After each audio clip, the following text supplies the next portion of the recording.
हाय, hello, नमस्कार मित्रमैत्रिणींनो. कसे आहात? मजेत ना? मजेतच असायला हवे. तर आज रविवार. रविवार म्हणजे सुट्टीचा दिवस. बऱ्याच जणांचा आरामाचा दिवस. पण माझी सवय थोडी वेगळी आहे बरं का. नोकरी करीत असल्यामुळे रोज पहाटे 5 वाजता उठायची सवय. वर्षानुवर्ष ती सवय लागलेली. मग रविवारी कुठली आली आहे झोप? रोजच्याच वेळेला बरोबर जाग येणार म्हणजे येणार. मग मी रविवारी बऱ्याचदा ठरवते, कधी ट्रेकिंगला जायचं, कधी मॉर्निंग वॉकला जायचं. तर असे वेगवेगळे प्लॅन्स मैत्रिणींबरोबर मी करत असते आणि आजही तसेच झाले. तर मैत्रिणीने आणि मी रविवारी सकाळी मॉर्निंग वॉकला जायचे आदल्या रात्रीच ठरवले होते. त्याप्रमाणे आम्ही सकाळी लवकर उठून 6 वाजता पोहोचलो विभागीय क्रीडा संकुल येथे. म्हटलं चला वॉकिंग करून येऊयात आणि त्या ठिकाणी ओपन जिम पण आहे. थोडंसं ओपन जिम करून आपण घरी येऊयात. परंतु तेथे गेल्यानंतर असे लक्षात आले की तेथे श्री माहेश्वरी मंडळ यांनी माहेश्वरी मॅरेथॉन स्पर्धा आयोजित केलेली होती. मग काय, आम्ही त्या मॅरेथॉनमध्ये सहभागी झालो. 4 किलोमीटरची मॅरेथॉन आम्ही पूर्ण केली. सकाळी सकाळी भरपूर रनिंग करून झालं होतं. आता अतिशय हलकं वाटायला लागलं होतं बघा. घरी आल्यानंतर ठरवलं की घराचे आज आपण डीप क्लिनिंग करून टाकूयात. कारण आज सुट्टी आहे, भरपूर वेळही आहे आणि सर्व घराचे डीप क्लिनिंग मी केले सुद्धा.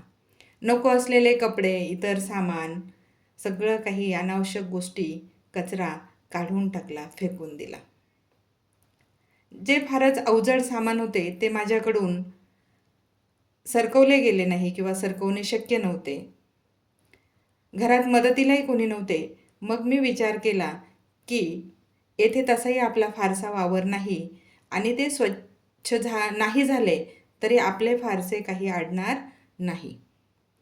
आणि मग मोठ्या मनाने मी ते 2 कोपरे सोडून दिले. बाकी सर्व घर स्वच्छ झालेच होते. नंतर स्नान करून देवपूजा केली. मग मन अतिशय प्रसन्न झाले होते. शरीर अतिशय हलके झाले होते आणि मनात विचार आला की जशी घराची, शरीराची, कपड्यांची स्वच्छता करणे गरजेचे आहे, तसेच आपल्या विचारांचीही सफाई होणे आवश्यक आहे का? हो, नक्कीच आहे. अनेक न आवडणाऱ्या गोष्टी सोडून देणे, घरातील जाळ्या जळमाटांप्रमाणे टॉक्सिक विचार, टॉक्सिक व्यक्ती यांनाही आपल्या मनातून, विचारातून काढून टाकले पाहिजे. कोणी काय केले, कोण काय बोलले, कोणी अपमान केला, इतर बऱ्याच गोष्टी असतात की ज्या आपल्याला त्रासदायक असतात. काही लोकांची टोमणे मारायची सवय असते, ते आपल्या टोचून बोलायची सवय असते. तर ह्या गोष्टी वर्षानुवर्ष आपल्या डोक्यामध्ये, मनामध्ये साठलेल्या असतात. मग आपण अशा लोकांपासून थोडे दूर राहायचे. आपल्या जीवनात त्यांना कोणतेही महत्त्व द्यायचे नाही. मग सुरुवात केली माझ्या फोनपासून. अशा काही लोकांना, टॉक्सिक लोकांना ब्लॉक केले, काहींचे स्टेटस हाईड केले, काही कायमचे डिलीट केले, नको असलेला कचरा काढून टाकला. पण घरात जसे 2 कोपरे अवजड सामानाचे होते ना, जे स्वच्छ करायचे राहिले होते, तसंच त्या मनाचंही झालं. अगदी काही लोक विचारांच्या वलयातून जातच नव्हते. बराच प्रयत्न करून झाला, पण ते काही शक्य होत नव्हते. मग आठवले की आपण त्या अवजड कोपऱ्यांचे काय केले? असे ते तर आपण तसेच सोडून दिले. मग अशा अवजड लोकांना म्हणजे त्यांचे कर्तृत्वच असे असते की ते आपण मरेपर्यंत विसरू शकत नाही. त्याला ब्लॉक, डिलीट, हाईडही करू शकत नाही. मग पर्याय एकच, तसेच सोडून देणे.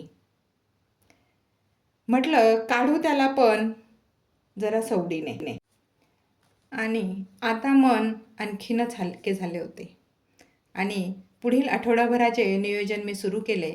तर मित्रमैत्रिणींनो, फक्त शरीराची स्वच्छता महत्त्वाची नाही, तर मनाची स्वच्छतासुद्धा महत्त्वाची आहे. काही गोष्टी सोडून देता आल्या तर जीवन अधिक सुंदर, आनंदी होते. व्हिडिओ आवडल्यास लाईक करा, शेअर करा. सबस्क्राईब केले नसेल तर सबस्क्राईब करा आणि बेल आयकॉनचे बटनसुद्धा दाबा. व्हिडिओ पूर्ण पाहिल्याबद्दल धन्यवाद.